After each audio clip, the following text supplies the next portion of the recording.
This is our moment. I'm your host, Corey Phillips. Time to be great than today. Offtop podcast.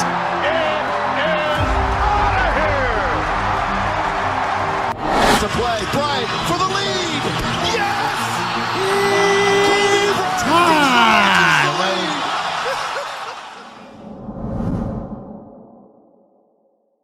Hello, everyone. Welcome back. It's your host, Corey Phillips, Offtop podcast. Streaming now. Episode 11. We're on 11. Yep. Episode 11. It is Tuesday, November 23rd. Episode 11 Offtop podcast. Thank you guys for tuning in. Like, subscribe, share the page. Thank you guys for tuning in to another episode. How's everybody been from last week? Hope everybody's been well. A lot of stuff to get into. This week it's that one of those weird weeks because it's the week of Thanksgiving. I hope everybody has a great Thanksgiving because our next episode will be after Thanksgiving and after Black Friday. So this episode will get up on social media, on all social media platforms. Like, subscribe, share the podcast, please. We definitely appreciate the support. I definitely appreciate everybody tuning in. I've been seeing the likes and the views go up week by week, so I thank everybody for that. I appreciate you. Continue to support the show and let everybody be aware of the show. We got a lot of stuff to get into tonight. I did go see Ghostbusters. We're going to talk about that later on. We got Thanksgiving coming up. What's everybody's go-to on Thanksgiving when it comes to desserts, main dish? We can talk about that. I'll get into some of my favorite Thanksgiving foods and desserts for Thanksgiving weekend. Usually usually on Thanksgiving, I got family in town. I'm cooking. I've been cooking for the last 2 years, Thanksgiving dinner for my family. But family's out of town. Family's out of the country.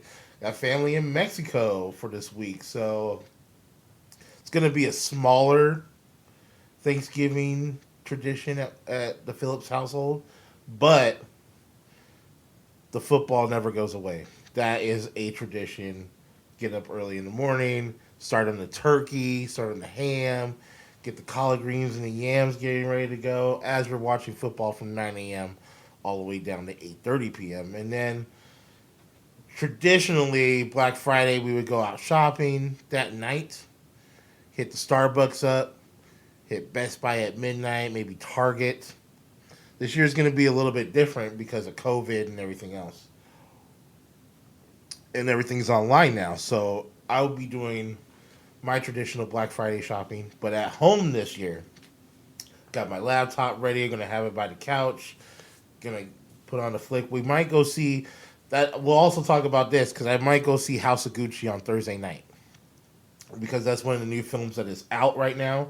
But I want to go see that. Even my daughter wants to go see that, which is weird. And I was like, "What are you talking about? You want to go see House of Gucci? What you know about that? Because it's based on a true story. And if you all know the story, then you can pertain to the movie as well. But a lot of NFL stuff to get into. Week 11's in the books. We got Week 12 coming up. We got a couple teams on a bye this week. Also, we're going to talk about some college basketball stuff that happened tonight. Tonight was a rare number 1 versus number 2 matchup between Gonzaga and UCLA. We're going to talk about that because the game has ended right now. Also, college football, there was a shakeup in the top 10, as Oregon, with their loss over the weekend, has moved out of the top 4. Lost Cincinnati, which is a non-Power 5 conference, has moved into the top 4 in the college football playoff ranking. So we're going to get into that. some NBA stuff. But before I get into anything else, I got to talk about one thing, and that is the death of Young Dolph. Now, I wanted to start off the show with this because Young Dolph, for me, is he's one of the artists I consistently listen to on a daily basis. He's from Memphis, Tennessee. For me, that's a lot of. I got some family ties with Memphis. Me being from St. Louis, and just growing up listening to the music I have from Tennessee, from Memphis. 3-6 Mafia. The list goes on and on. But Young Dolph was one of those guys that I listened to quite a bit. And when I heard the news, I was taken aback. I was just like, "Damn, another one." It's just sad. The violence and just in general around in America right now, it's just got to stop. It's got to slow down. Young Dolph was doing a lot of stuff in his community. He was giving back. He had owned like over 100 properties in the Memphis area, helping underprivileged families get homes. He literally 2 days before his death, before he was murdered outside of I believe it was like a restaurant or cookie store in Memphis. He was visiting a hospital for cancer patients and just going there, visiting them, giving them support, stuff like that. He was doing a lot. He was involved with a lot of things for his community and stuff. And he was one of those guys, I've seen a lot of interviews of Young Dolph, and he was the type of guy that, because he came up from nothing, sleeping on the floor of your grandma's basement, growing up, didn't have a lot of nothing, and now, he came up with his music. The dude's got bangers, okay?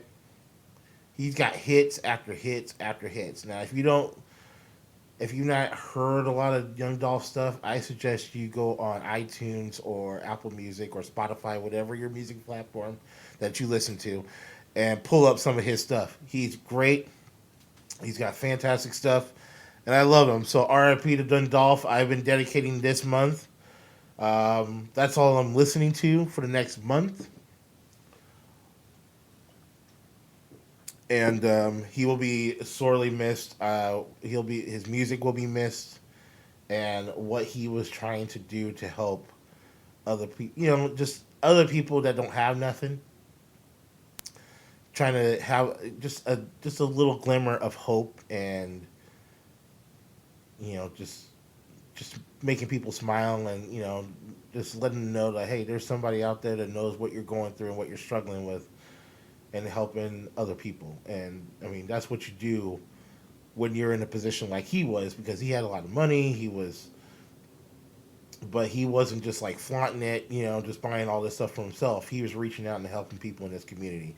And that's what I think all people should take from this, is that he was trying to do something better to help other people that didn't have much. So RIP to Young Dolph. And then and here's what I'm going to do. Like, if you are listening to this or watching this and you got the video, just if you want to put in the comments what your favorite Young Dolph song was. Mine was 100 Shots. That's hands down one of my favorite Young Dolph songs. I got a top 3 list of Young Dolph songs. My playlist, it is splattered with Young Dolph stuff all over it.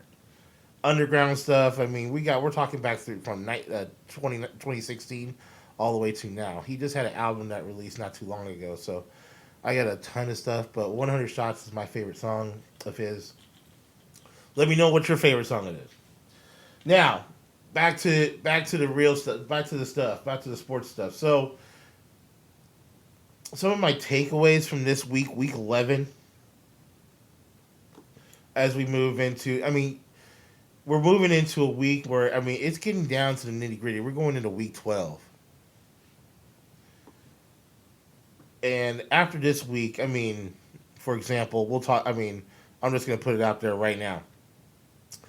The Colts game, Jonathan Taylor blowing out the Buffalo Bills, who has the number 1 ranked defense in the NFL.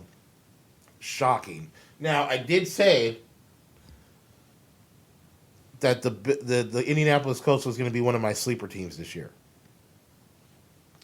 Right now, they're playing excellent football. I mean, they're not the best. I mean, they don't have a lot of weapons on the outside. I mean, as far as wide receivers go, the team is coming together. Jonathan Taylor's also adding. He's becoming a receiver from the backfield, which is great. They need that because right now, as far as receivers go, they got Michael Pittman Jr. and they're just plugging in players as they have them. T.Y. Hilton can't stay healthy. Carson Wentz is playing better. And what I said in the beginning, I was just like, they just need somebody to play better than what's his face from last year? Who they had? I remember forgetting his name.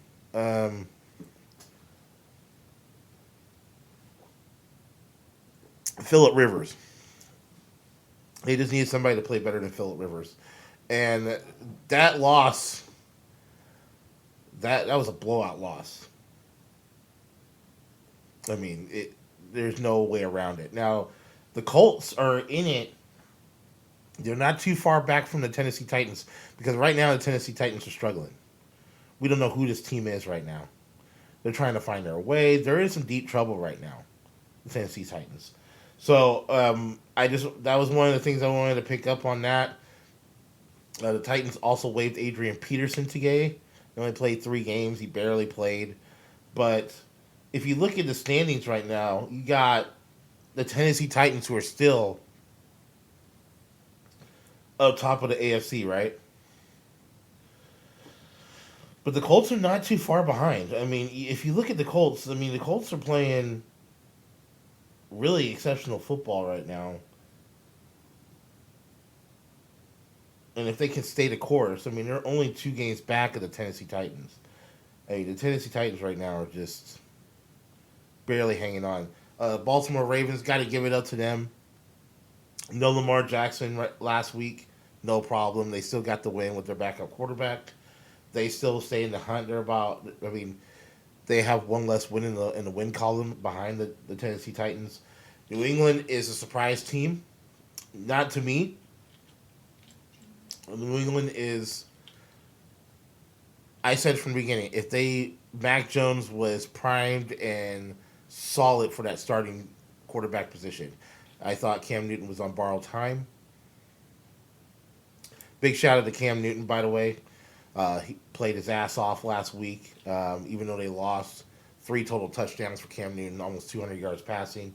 I'm happy for the brother. I thought, he needed to get a shot there. I didn't think it would be back in Carolina. But in any event, he played well last week, so big shout out to Cam Newton. But if you look at the playoff picture right now,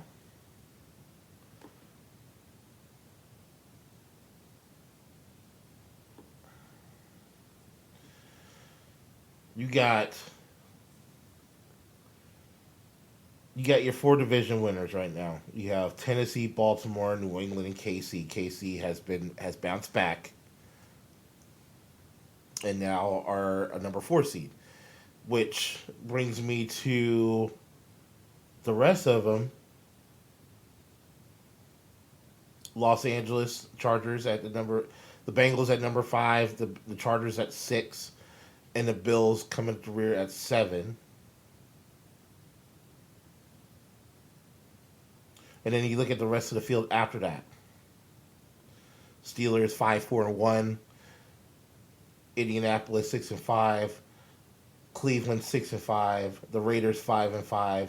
Broncos 5-5. It's about who's hot at the right time. Okay. Right now, the team that I think will be scary if they get everything clicking is the Kansas City Chiefs. If they get everything clicking off at the right time, which last week wasn't a great game against the Cowboys, they still pulled out the victory. The defense is playing a lot better. You saw it in the Green Bay game. The next week, they blew out Patrick Mahomes had like 5 touchdown passes. Big shout out to Patrick Mahomes. Got me 50 points on fantasy last week. And then they played well defensively against the Cowboys. I didn't think it was going to be that low scoring of a game, but they shut them down. So it looks like Kansas City has starting to turn the corner a little bit, which is dangerous. Now, New England at 7-4, do I think they're going to slip up along the way? Yeah. Do I think it's going to be this week? No. So I'll tell you what, man. Mac Jones is not making any mistakes. That's the key here. The defense is playing outstanding, and Mac Jones is not playing the mistakes. KC and Arizona on a bye this week. And you have 3 games on Thursday for Thanksgiving, as usual. You always going to get your Dallas Cowboys on Thanksgiving. You always get the Detroit Lions on Thanksgiving.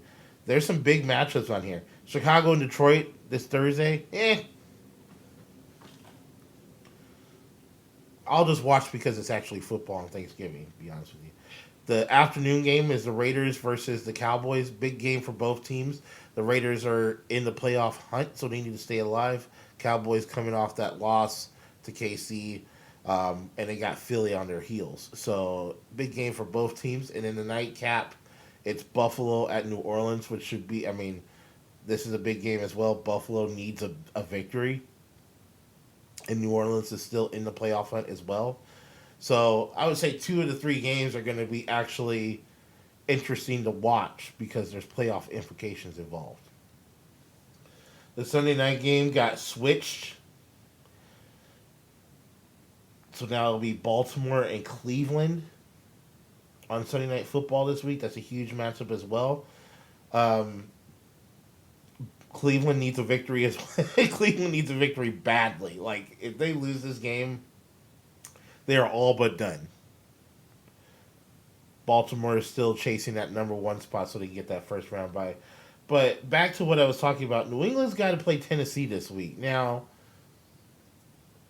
like I said, Tennessee's on the ropes here.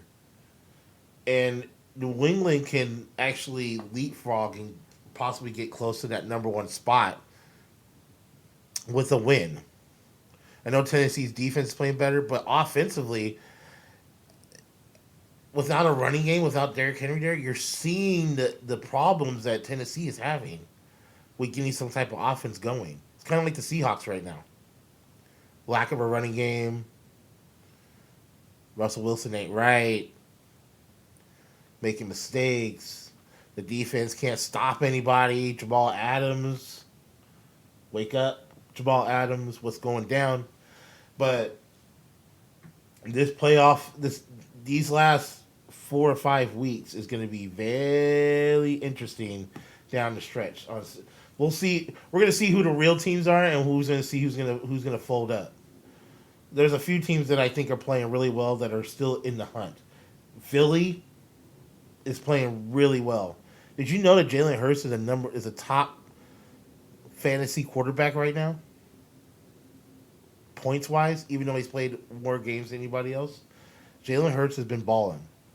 The Eagles are finally figuring it out. And if they can scratch out a couple of wins, possibly a Dallas loss or 2 down the stretch, it'll be very interesting how that NFC East turns out because Philly is right there. I don't think they're going to catch the Cowboys, but they have a pretty good shot. The Eagles are playing the New York Giants this week. And if you watch that Monday Night Football game, which I barely watched any of it, you know how bad the Giants are. And they just fired their OC today. Who is it? It was, why do I forget his name? We'll get back to that. But a lot of stuff going down this week. There's a bunch of tasty matchups. Like I said, Thursday is going to be great. But on the college football level, there's a little shakeup as Cincinnati moved into the college football playoff rankings. They're number 4.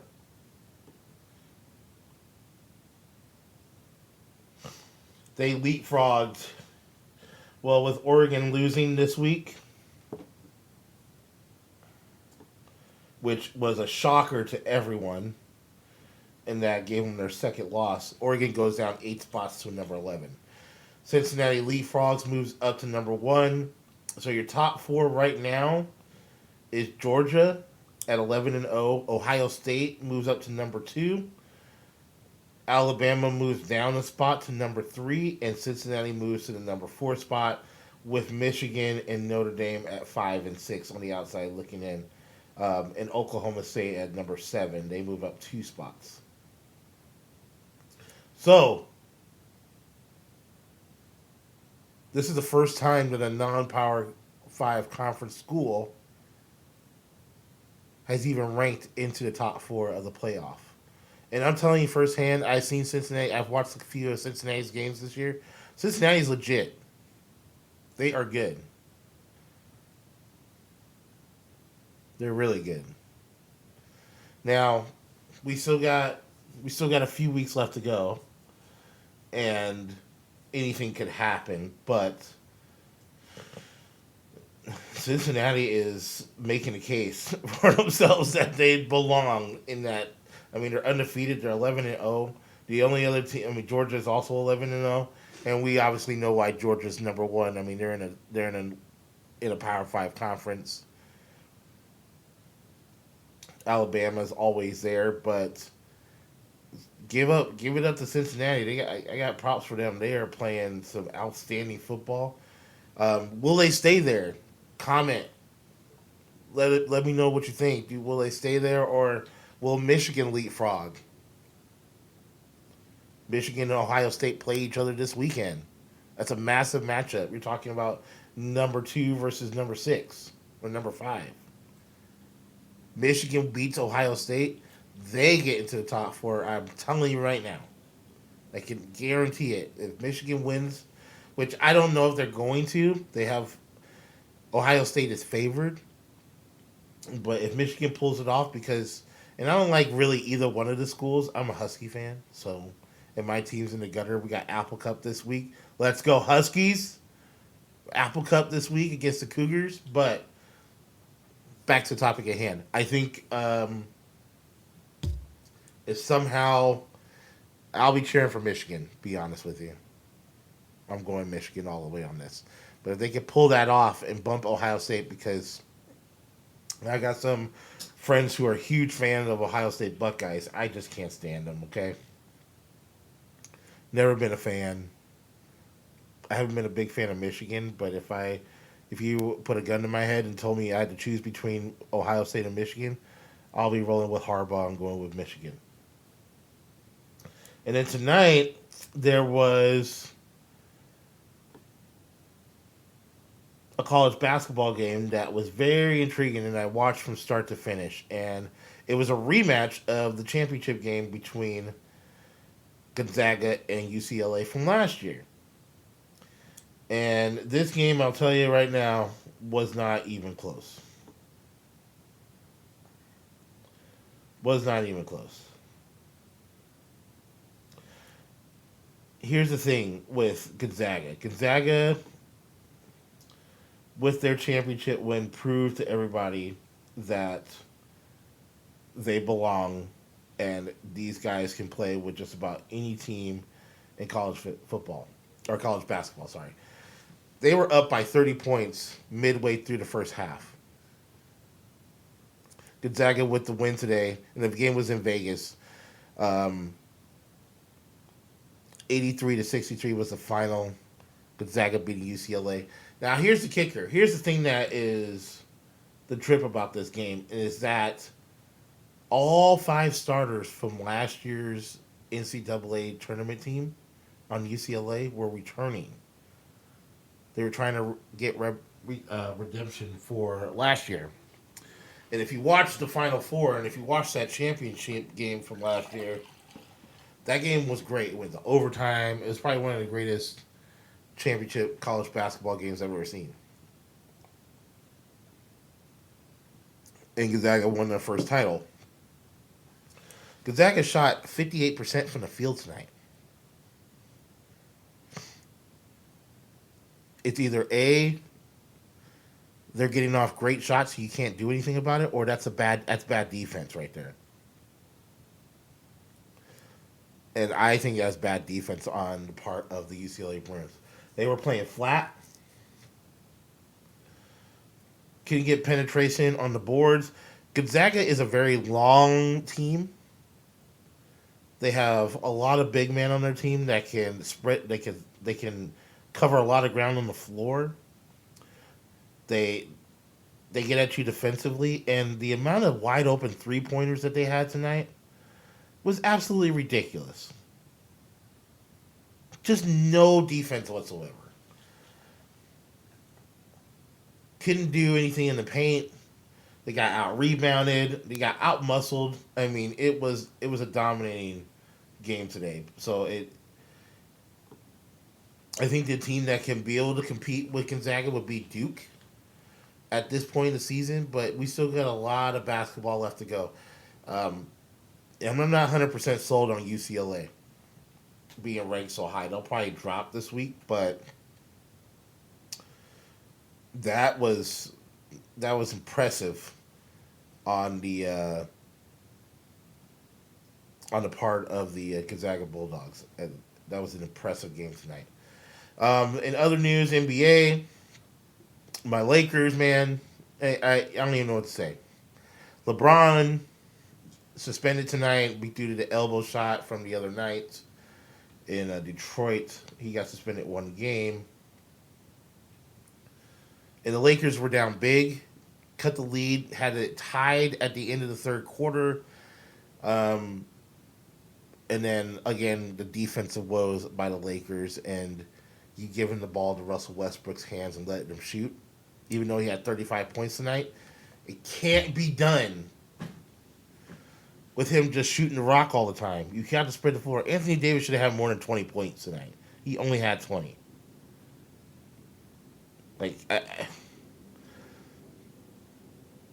This up and down, this 500. I mean, the Lakers are now 9-10 on the season. They're not even a 500 basketball team right now. Something's got to give, man. Now, granted, would it be a different result with LeBron James in there? Hell yeah, it would have been a different result. But I don't even know how to explain to you what is going on with my Lakers right now. It's just, this is some sad stuff that's going on. I don't understand it. Now, I know it's early on. Big shout out to New York for giving Carmelo that standing ovation when he entered the ring tonight. That was great. And he's been a great option off the bench. I mean, he's been great off the bench. But we need more. We need more from the starters. I need more from... LeBron does everything. So I need more from Russell Westbrook. I need him to take better shots. He's a defensive liability on the floor. Anthony Davis has got to dominate. Anthony Davis will take this... Whatever Anthony Davis does, that's how far the Lakers are going to go. Everything rests on the back of Anthony Davis. I'm telling you right now. If Anthony Davis is rolling, the rest of the team is rolling. Some other finals tonight. Blazers win 119-100. Luka Doncic's back in the lineup. They beat the Clippers in overtime 112-104. The Heat beat the Pistons 100-92 tonight. LeBron James will be back for their next game. Thank goodness. Because this was horrible today. The Lakers are on the second game of a back-to-back. They play tomorrow. They're playing the Indiana Pacers tomorrow. Not on the schedule for Thursday because there's no NBA games on Thursday. Every team has a day off Thursday, and then the Lakers are back at home against the Sacramento Kings on Friday. So we'll see if they can bounce back, right the ship. But some things got to change for my Lakers because this is ridiculous. And then some other news in baseball, hot stove. Now, we all know that there is a really good chance that there's going to be a lockout because they're not going to be able to agree to a new collective bargaining agreement. So, but you're still seeing some players getting signed. Now, the Mariners, as you know, I'm a Mariners fan and a Cardinals fan. The Mariners are supposed to make some moves. Jerry DiPoto, who's now not only the GM, but is also the president of operations for the Seattle Mariners, said they're going to spend some money. We'll see. We will see how far that goes. But I know that the Mariners have been eyeballing Marcus Semien along with Javi Baez, Trevor Story. A lot of moves are supposed to be happening.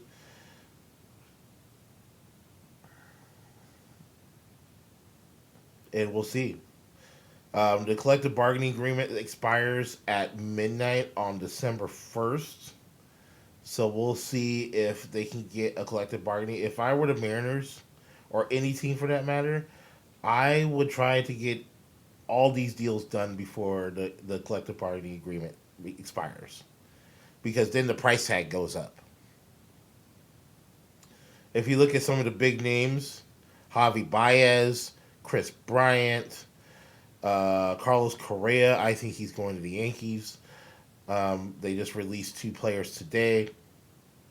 Clayton Kershaw, Sterling Marte, Robbie Ray, Anthony Rizzo, Max Scherzer, Corey Seager. Already said Trevor Story. Already said Marcus Semien, Marcus Stroman. All these guys, these are big name free agents that are going to come available. And they're going to ask a lot of cash. Now, obviously, the teams are going to be, the teams that are always in it. The Yankees, the Red Sox, the Dodgers, the Cardinals. Cardinals made a deal today. Got a new pitcher added to their rotation. The Cubs will always be a big player because they got money to spend. That being said, I think there's going to be some other teams in play, a la the Mariners, and let's see if they can get some of these guys signed. The big news from tonight is about Wander Franco, who just signed a 12-year. Let me get the number. I know he signed a 12-year deal tonight. I think it was $224 million. 182 of it guaranteed. Yes. 12 years, $223 million to re-sign with the Tampa Bay Rays. $182 million guaranteed. Remember the last time somebody signed that long-term deal like that? Was Robinson Cano. And I said from the beginning,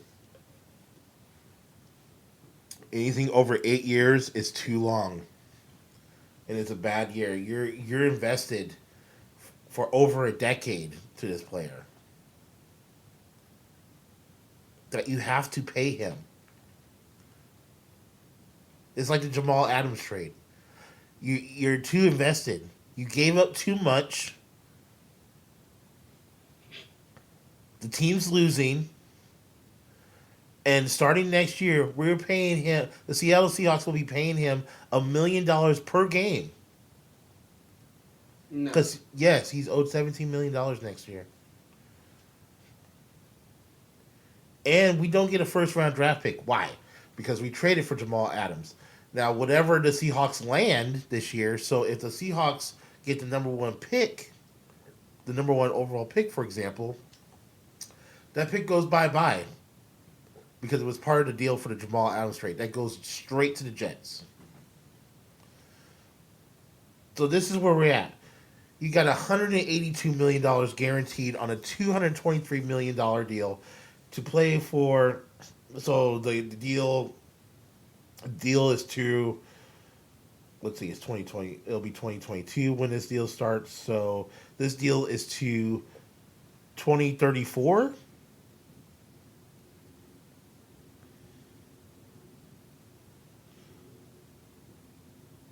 Now, he is a world-class athlete. He's a superstar, but I still think it's too long to commit to a one player. What are the stipulations of the contract? Is it front loaded or is it back loaded? Is there a club option or is there a player option? Stuff like that I need to know. The Cardinals today reached a 4-year deal. See, now this is a deal that I like. The Cardinals and Steven Matz, who's a pitcher from the Toronto Blue Jays. Now he needs to pass a physical, but the Cardinals boosted their starting rotation, signed him for a 4-year, $44 million deal today. That I like. The dude was 14-7 last year with a 3.82 ERA and 29 starts with the Toronto Blue Jays. I will take that 9 times out of 10.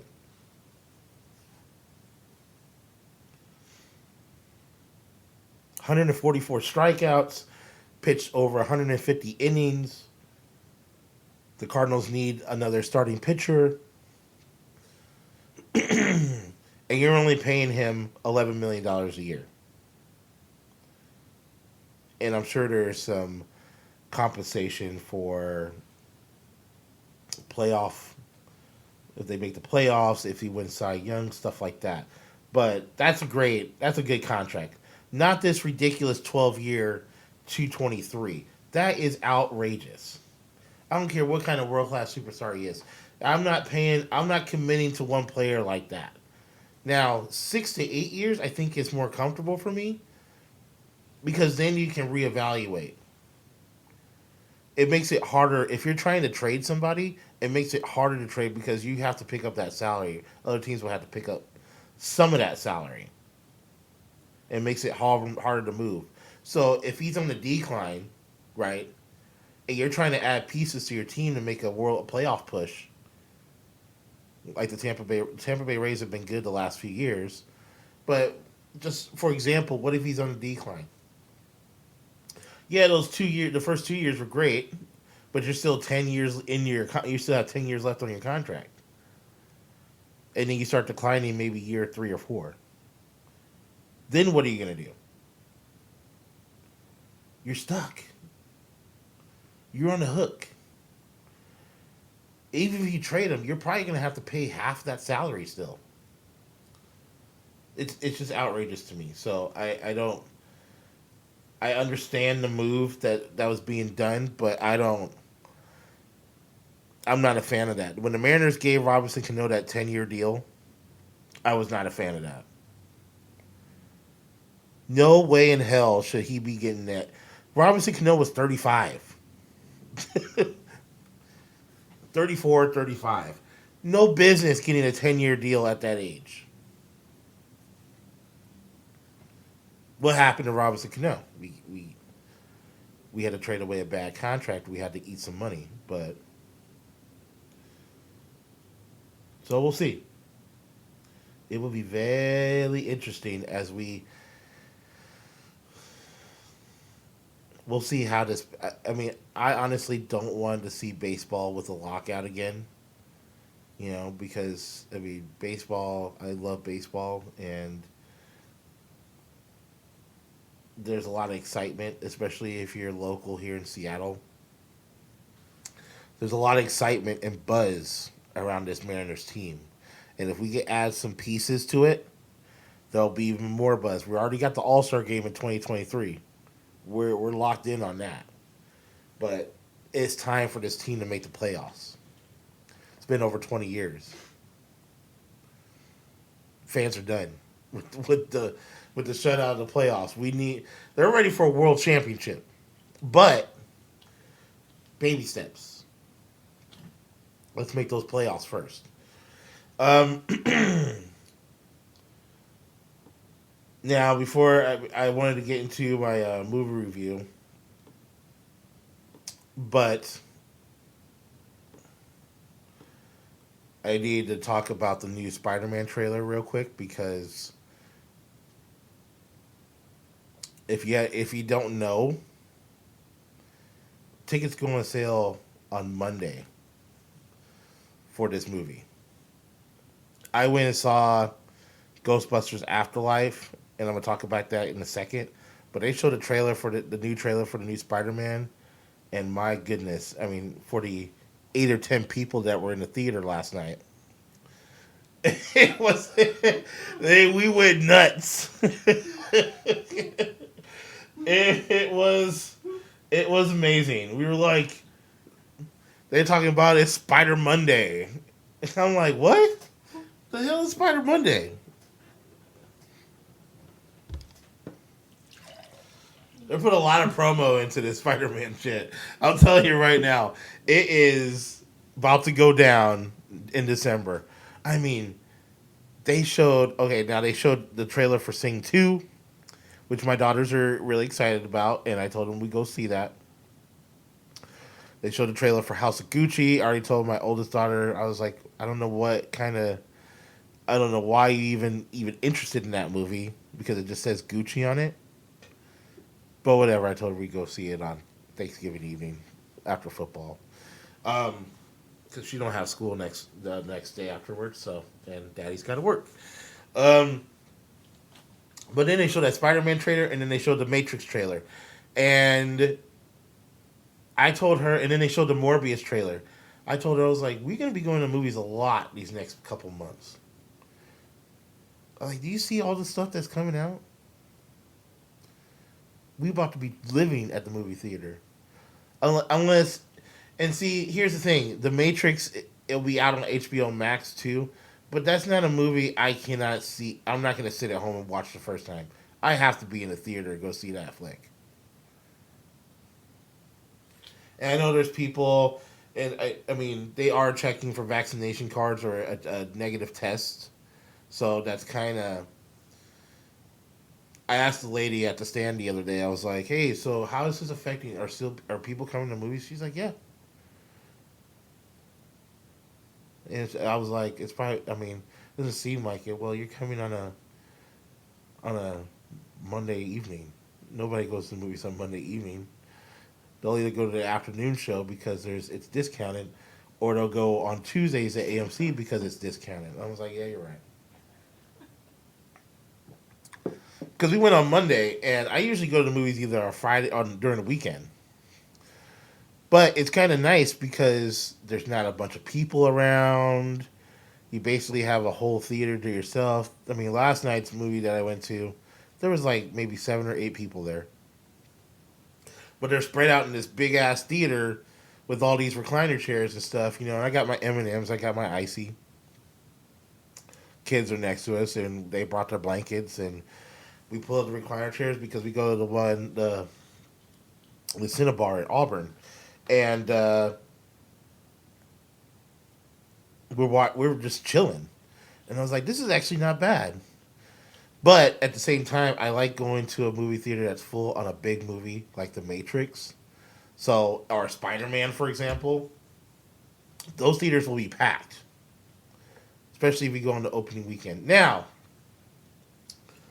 Ghostbusters Afterlife. Now, this movie did really well opening night because it came out on Thursday. They were projecting this movie to make a little over $45 million opening weekend, and I think it surpassed. But I have to say, if you're not I'll put it to you like this. If you've watched any of the Ghostbusters movies, me and myself grown up watching the Ghostbusters movies, the first and the second one, there are some surprises in this movie that will put a smile on your face. This movie was excellent. It was very funny. Paul Rudd. Kudos to Paul Rudd. That's my guy. He did excellent in this movie. The storyline was great. They brought in some new characters that I wasn't expecting, and brought back some old ones. And it was great. It was a great movie. I would suggest going to see it. I give this movie 4 stars. Just the way it was set up. storyline wise. They mixed the storyline from the previous movie, the first movie. So basically, it was like a continuation of that. And like I said, if you go see this movie, there are some be some surprises that are going to make you smile, and you're gonna get it. It's gonna be awesome. You're gonna be like, yes. You know, kind of like if you watched. I'm a Star Wars fan, so I went and saw when you saw Rogue One, which was an excellent movie, by the way. And at the very end, towards the very end, you saw Vader. You hear the heavy breathing, and then the lightsaber turn on that end scene there, like in the last 5 minutes in the movie, and he's just cutting through everybody. That was like, oh shit! And then you saw a CGI version of Princess Leia because there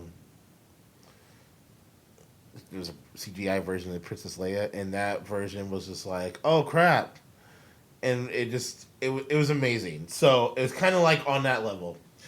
Now they expected a opening weekend of $44 million, which is, but apparently they beat expectations, and they made it looks like a little over, if I'm reading this right. They made about 46 million, which is good. I mean, post pandemic, you can't ask for more than that. Because to be honest with you, it's a different time because now people are not going to the movies as much, and then you have these streaming devices that are releasing the movie 24 hours before it hits theaters. So you have to take into account when they send out these numbers and stuff, is it on a streaming service? How many subscribers are watching it? You know what I mean? So a big million movie like that. So, and then how many locations is it going to be at? King Richard didn't do so well because, again, it's on HBO Max. You can go see it. You can stay at home and watch it. So they didn't nearly bring in as much money in as Ghostbusters for obvious reason. So those numbers are kind of skewed because Ghostbusters was only a theatrical release. So the only way you could watch it was to go... And there was a lot of hype around this movie. So next week, I'm going to be talking about House of Gucci because I will go see that Thursday nights. It's going to be one of our... I'm going to try to spring... It's going to be a new Thanksgiving tradition. We'll go see a Powerhouse movie. But there are some other movies that are on the way that are definitely going to be doing some reviews on. House of Gucci has been on my list for a while. And so I will definitely be going to see that. Obviously, Spider-Man is going to be on my list. I mean, come on. I'm a big Marvel fan and everything, so of course Spider-Man is on my list. There's some other movies that I was thinking about going to check out, but West Side Story will be out, I believe, the beginning of December. And West Side Story is one of my favorite plays from when I was a kid. I watched West Side Story, the original one, back in the day. But if you've seen a new trailer of it, check it out. It's released on December 10th. That's another movie I'll be going out with. December 17th is the big day. Spider-Man No Way Home comes out. And then Christmas Eve, you got the 4th installment of the Kingsman series, along with, the Kingsman is coming out December 24th. And then along with that is The Matrix. So you're going to have to decide. Which movie you're going to go see? Are you going to go see The Kingsman, or are you going to go see Matrix? You also got Sing 2 is coming out. and American Underdog, which I don't know if anybody, it hasn't been getting a lot of press, but American Underdog is the Kurt Warner story. If you don't know about the Kurt Warner story, about how he was playing in the Canadian Football League, got cut, he was down to bagging groceries at his local grocery store, got called in by the St. Louis Rams at the time, going to win the Super Bowl. So they have a feature length film on him. So that's coming out also Christmas Eve. So a lot of good stuff coming out. But next week, obviously, we're going to talk about the Thanksgiving games. Week 12 will be in the books. It'll be another movie review because House of Gucci. I'll be going to see that this week. What are your thoughts?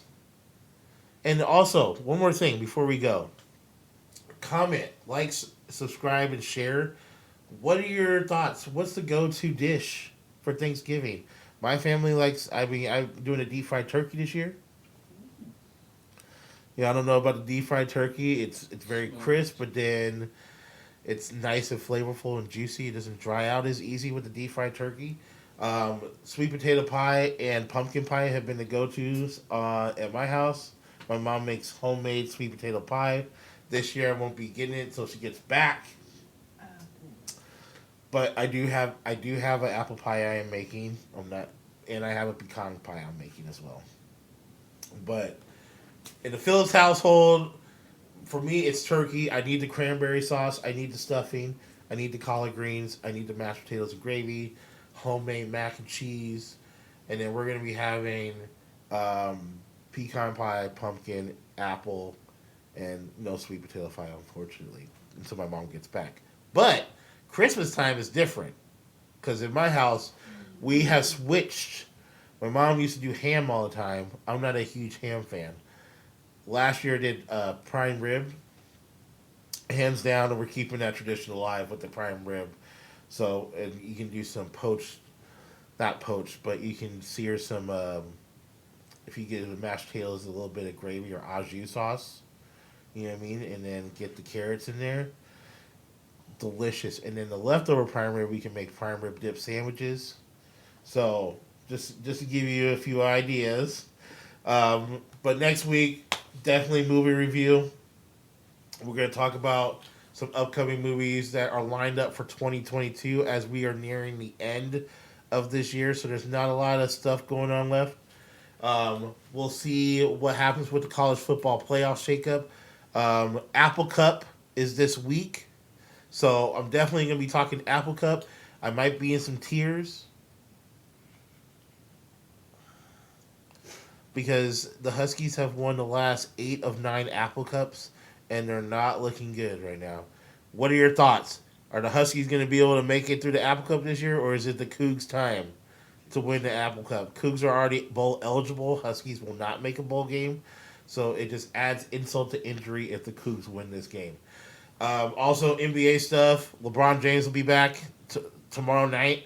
Let's see if the Lakers can bounce back. And then Week 12 in the NFL, no Kansas City Chiefs, no Arizona Cardinals. So for fantasy owners, if you're looking for a new quarterback for this week, hit that waiver wire up.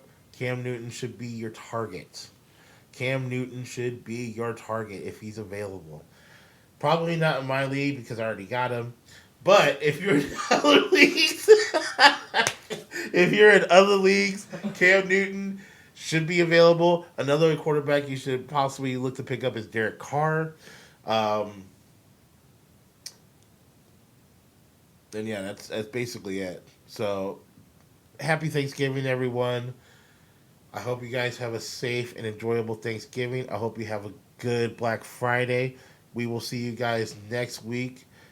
R.I.P. Young Dolph. Until next week, we'll talk soon. Peace.